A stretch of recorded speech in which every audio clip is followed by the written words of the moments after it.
Any of you suckholes want to come up here and knock me off? On FM 107.5 and 1070 The Fan. Brian Billick in a minute. I told you, Anthony Walker is a good dude. Jeremiah Johnson earlier. Pacers in Cleveland tonight. Greg Rakestraw earlier. He was sick. And we talked a little bit about Purdue, Michigan State later on tonight. And Brian Billick is on looks like he's getting ready to be set up on the hotline right now. So we'll do that here shortly. Talk a little bit more about the playoff weekend, Colts and Chiefs, with the former NFL coach and NFL Network analyst. And your calls coming up on the other side, too. I have plenty of time for you. We have Anything Goes coming up at 6, too.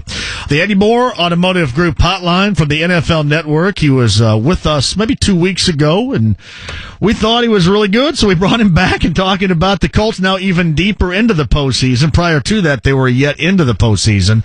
Brian Billick joins us. I want to start with the home team here, Brian, if you wouldn't mind. What do you make of the late season run, the win in Houston, and the matchup that the Colts have on Saturday in KC?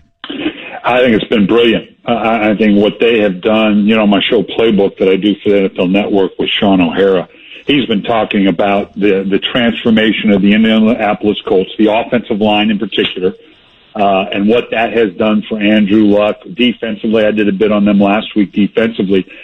It's very cliche to get all excited about a wild card team that ends up going on and going into the next round. But I think this Indianapolis Colts team could be very, very interesting going through the playoffs because I think they match up very well with anybody on the horizon in the AFC. When you're looking at the matchup with Kansas City, and we kind of talked about this and batted this back and forth around here, people would say, well, the Colts have to keep up with the Chiefs' offense. But I think that the way that the Colts defense is playing, I'd be looking for the home team maybe to have to try to keep up with the Colts offense on Saturday. You agree? I do, from the standpoint of, and obviously what Kansas City has done and Pat Mahomes has been just absolutely brilliant. But that defense is proven to be susceptible. I'm talking about the Kansas City's defense.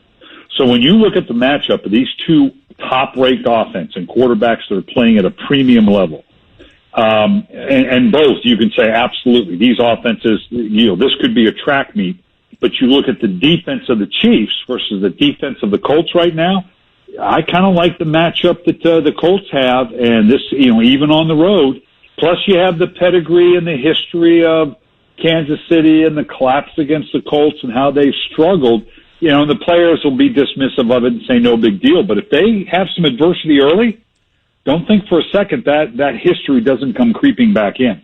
It's Brian Billick of the NFL Network. Playbook with Sean O'Hara, SeatGeek.com. We'll get into that with Brian coming up in a minute. And you mentioned exactly what the formula was for the Colts this past weekend in Houston. They got out early, had sustained drives, a lot of third downs, a lot of third down conversions, really got on top of Houston early. And I would agree with you. I mean, a team that has that type of postseason history at home with a fan base that is absolutely aware of it, even if the players that are new aren't, that is something I think that is paramount for the Colts to be able to do on Saturday. That's get out early offensively. Yeah, and make Kansas City, make Patrick Mahomes, part of the key, and Mahomes has been brilliant. So, I mean, there's no two ways about it, and to categorize any other way would be foolish. But he really hasn't had to keep up, so to speak, because they've been so great offensively, teams have had to keep up with them. He hasn't had to press to make some of those throws, and he's certainly capable of doing that. But, I think the Colts are in a great shape to go on the road. As we saw this last week, I mean, 3 of the 4 road teams won. I think they're going to be very comfortable going into Kansas City, and this is going to be a great game. It's Brian Billick with us. I'm curious, how much do you make of Patrick Mahomes is likely going to be the NFL MVP and certainly worthy of that, but how much does it play into it that this is still going to be his first adventure into the postseason as a quarterback? Yeah, I this guy seems like a pretty cool cat, so I don't think that's a big thing. But like I said, if all of a sudden it should be now you've got to keep up with Andrew Luck, that could change the price of poker a little bit. And that's something he's going to have to deal with. I think he'll be fine. I don't think he's going to collapse, but I definitely think that's a different set of pressures that he hasn't had to deal with before. You said you and Sean O'Hara are doing the playbook and specifically kind of zoning in on the Colts defense. What's impressed you the most? And I called this, I had Anthony Walker, the linebacker, on. He came on right before you hopped on here too. And we talked about the evolution when they were 1-5 and all of a sudden turning into the team they are now, especially defensively. What have you seen, even beyond maybe a guy like Darius Leonard that's been an impact player as a rookie? What have you seen with this defense that has turned out so well, seemingly at the right time? They are playing great team defense beyond just the individual talents.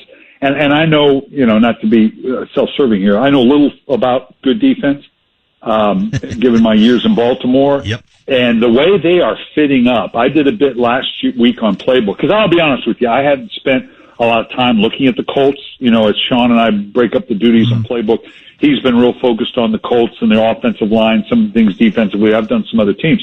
So last week I did a bit on Playbook about the defensive line and the pressures that they give. And I went in expecting to do a bit on the safety blitzes and the dogs that they do.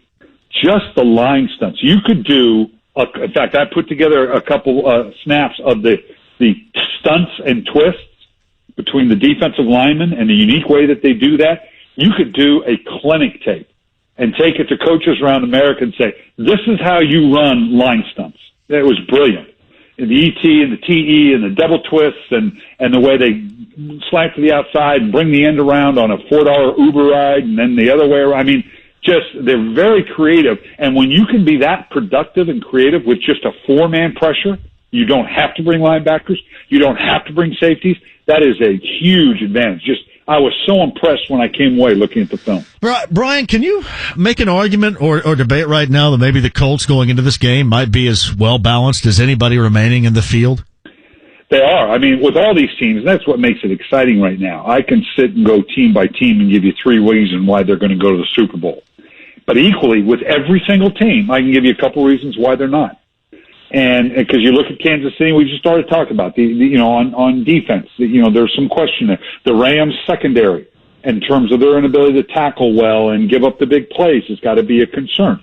You can go across the board. The Cowboys, although they seem to be very balanced right now, they've had their times. I think when you looked at, the 2 most balanced teams, offense, defense, run the ball, throw the ball, play at the quarterback position. The 2 best right now may be New Orleans and Indianapolis. Brian Billick is here, NFL Network and SeatGeek.com, which we'll bring up in just a second. Is there something to it, or is it just sports talk, casual radio conversation where if you're in the wild card game and you win and you move on, that gives you a beginning edge because you have played in more than likely in a hostile environment as the Colts did, at least at the beginning of that game, and you kind of have your feet and your bearings straight going into a game where the team that you're about to play on the road hasn't? Is there anything to that to you? I think, yes, to a degree, but let's also remember, because we do this every year, and I'm as guilty as anybody. You get into the wild card round, and you have these teams that really had to probably be in a playoff atmosphere the last couple of weeks just to get into the playoffs. Certainly the Colts did, in terms of having to beat Tennessee to get into the playoffs. And so they're in that groove, and they feel great about themselves, and they now feel like they're a team of destiny. And the teams that are the 1 and 2 seeds typically have not had to play that way. Maybe let their starters sit the last game. They've now been also off a week. We as fans, and I'm talking as a fan right now, tend to forget that the 1 and 2 seeds are 1 and 2 seeds for a good reason, because they're pretty damn good. So you got to remind yourself of that as we come into this, and that's why at the end of you get to the end of the playoffs, why the 1 seeds, the 2 seeds usually do so well.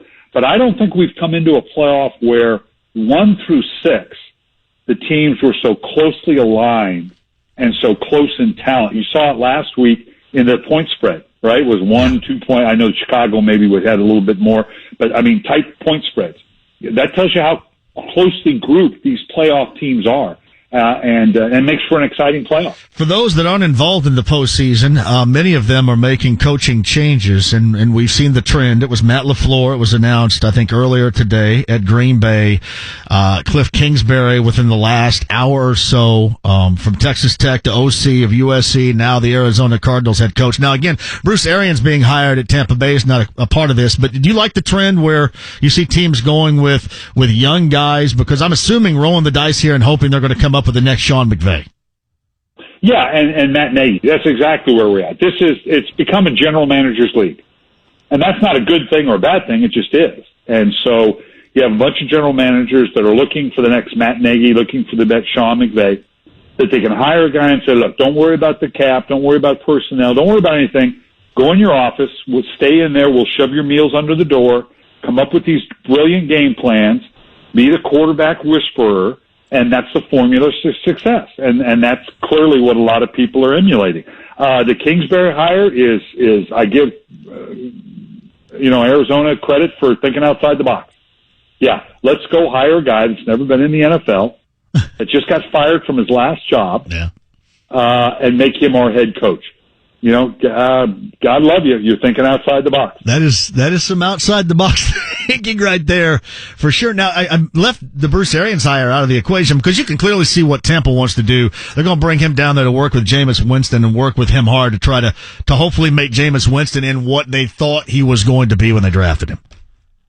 Yeah, and so often these jobs are available because of what's happening at the quarterback position, sure. Whether it's these young quarterbacks that we talk about, whether it's Mayfield in Cleveland, whether it's Darnold in New York, whether it's Rosen in Arizona, and they're going to bring in the next Matt Nagy or Sean McVay. Jameis Winston's been around for a little bit. Yeah, let's bring in a guy that obviously has resurrected and done something with some really good quarterbacks. It's an interesting hire, and we'll see how it. And you tend to hire the opposite of what you just fired. Which tends to be the case sometimes. But obviously, Bruce Arians has proven to be a great coach to help bring stability. Not that he didn't have stability, but to bring a different presence to that offensive profile that they've got in Tampa Bay. So, and we got a lot of jobs available. So we're not done yet. Yeah, he had to take a physical to get hired down there too. So yeah, I'm assuming you probably do anyway. I don't know. Did you have to take a physical to get hired? Well, I always say, people say, well, why aren't you back in coaching? I say, well, they're looking for young and cheap, and I'm neither. So, we'll see. That one's going to be interesting. And as long as you got your AARP card, you're in great shape. Oh, it's Brian Billick with us from the NFL Network Playbook with Sean O'Hara is on the NFL Network. And regarding SeatGeek.com, $20 off your first purchase. Use the promo code Billick right now. Tell the folks a little bit about SeatGeek.com, Brian. Yeah, whether it's teams to your favorite game, whether it's NBA, NHL, obviously you're looking at the playoffs, which is very interesting right now, particularly in the playoffs. If you're looking for playoffs tickets, you got to be an informed consumer. You go to SeatGeek.com. They tell you what the range of tickets are, what's a good deal, what's a bad deal. I don't mind overpaying for good tickets. I just don't want to overpay for bad tickets. Every transaction is guaranteed. So whatever your ticket needs are, you got to go to SeatGeek.com. All right, and again, your first purchase on SeatGeek.com will get you $20 off by using the promo code Billick. That's the promo code Billick. SeatGeek.com today. Playbook with Sean O'Hara. You can see that on the NFL Network, and Brian Billick's on the Andy Moore Automotive Group hotline. Hey, always a pleasure. Thank you very much for sharing the knowledge about this coming weekend and everything else. I appreciate it. We'll do it again soon. Thank you. All right, guys. Brian Billick on the Andy Moore Automotive Group hotline. All right, man. Put that up on a podcast, too. Good stuff. Quick break. We'll come back. Got room for your calls here, and then I guess we have room for your calls at 6 because we got Anything Goes, which, yes, anything goes, which means talk about anything. Anything goes at 6 o'clock. We'll streamline this bad boy. Coming up next, though. Colts and Chiefs conversation. NFL, if you want to move to the paces, we can, too. That's going to streamline it. 239-1070 next. And now, an ad from Dad. Save money on car insurance when you